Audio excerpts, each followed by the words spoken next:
A Visit to the Sesame Street Aquarium, featuring Jim Henson's Sesame Street Muppets by Rebecca Gold, illustrated by Joel Schick. One afternoon, Elmo, Zoe, and Big Bird took a trip to the aquarium. "Look," said Elmo, "it's a contest to name the baby beluga. What's a beluga?" "A beluga is a white whale, Elmo," said Big Bird. "Oh, boy, Elmo can hardly wait to see that," Elmo said. "What's a whale?" "It's the biggest animal in the world. You'll see soon, Elmo," Zoe promised. "Then Elmo will think of the very best name for the baby whale," Elmo said. "Look at all the beautiful fish," said Big Bird. "I'm Miss Jacobs," said an aquarist nearby. "My job is to take care of the fish in their tanks. This tropical fish tank is filled with the warm water these fish need to live in." "Do the belugas live in this tank too?" asked Elmo. "No," said Mrs. Jacobs. "The belugas need a much larger tank." "How does a fish breathe in the water?" asked Elmo. "Watch how the fish's gills open and close," Miss Jacobs said. "As the water passes through the gills, the fish gets the oxygen it needs." Outside by the penguin tank, Big Bird and Elmo saw Wolfgang flapping his flippers and barking. The penguin trainer tossed a fish to each of the penguins, but none to Wolfgang. "You could try the snack bar, Wolfgang," said Zoe. "Come on, Wolfgang," said Big Bird. "Let's go meet the other seals." A veterinarian was looking closely at one seal. "I'm Dr. Diaz," she said. "I'm giving Lucy a checkup. I help keep the animals healthy." "What's that over there?" asked Elmo. "Is that where the belugas live?" "I don't know," said Zoe. "Let's go inside and see." "Let's stand under the crashing waves," said Zoe. "Won't we get wet?" asked Big Bird. Just then they heard a great roaring sound. "Don't be afraid," said Zoe. "The water is behind glass." The wave whooshed and crashed down around them, but they stayed dry.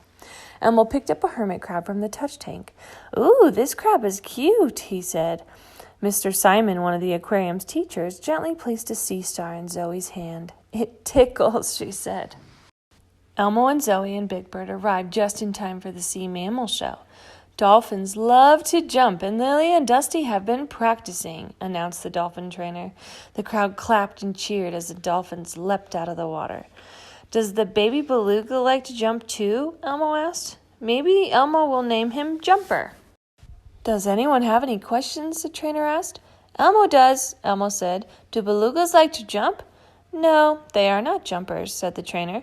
"Elmo would have to think of another name."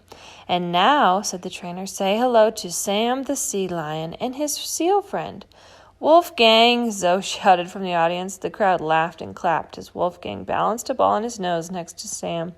"Wolfgang finally got his fish," said Big Bird. When the mammal show ended, everyone walked to the shark exhibit. "Hey, listen to this," said Big Bird, reading a sign. "Sharks can have 20 rows of teeth. A shark loses thousands of teeth during its life." "The shark tooth fairy must keep very busy," said Elmo. Suddenly a pair of eyes poked up from the sand. "That's a ray," said Big Bird. "Rays like to rest in the sand." "I think I saw a place where we could pet some rays," said Zoe. "Let's go," Elmo said.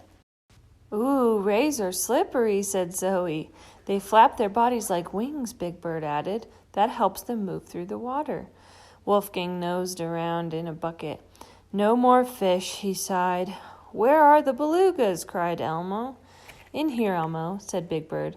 Something big and white was moving in a huge tank up ahead. "Is it belugas?" Elmo asked.